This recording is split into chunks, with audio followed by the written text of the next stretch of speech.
Hey, church family, it is our last Daily Devotional of the week here on Friday morning. And if you're watching this in the morning, and we are going to finish up our time here in Mark chapter 10, kind of looking at this final verse of this section where James and John have kind of asked a question that's really stirred up a lot of trouble for them, but also really given us an opportunity to see the expectations of Christ. So here in Mark 10, starting in verse 45, Jesus says, "For even the Son of Man did not come to be served, but to serve, and to give his life as a ransom for many." And so this really is almost kind of ties yesterday's verse 44, kind of is tied together with here. And I think that we can understand Jesus calls himself the Son of Man. I think he realized, and we too realize, that Jesus is the King of Kings, right? There is none greater than him.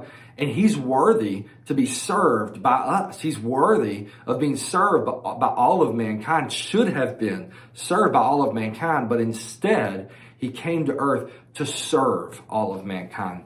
And in our church, the point of it is that we should be reflecting that attitude of service to the world around us. We as the church should be here to serve the people around us, to point them towards Christ. Unfortunately, so often, we get inwardly focused. We forget to the calling that Christ has put on our lives, and we look within instead of looking without. And so I want to encourage you this morning as Jesus even talks of himself, talks about his willingness to give his life as a ransom, right? Give his life as a payment that he didn't have to pay, but he chose to pay for us, that we too should be willing to give up our lives for the lost world around us.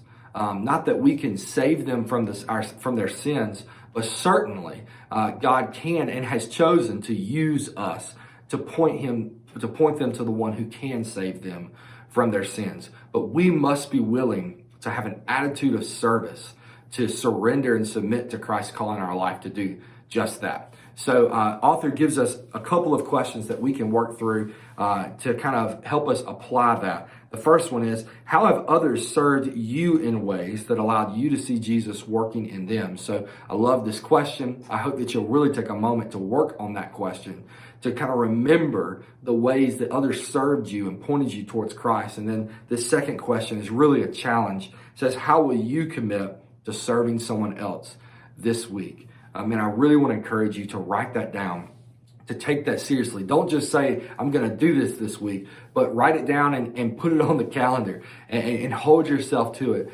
As you think of how others have served you and pointed you towards Christ in your life, take some time this week to serve others and point them towards Christ. Church family, I hope this has been good this week. I hope this has been encouraging for you. I hope that you have really come to understand the importance of an attitude of service and how that is such a reflection of who Jesus is and how we as believers should be reflecting who Jesus is. More than anything, church family, I want you to know that we love you and we're praying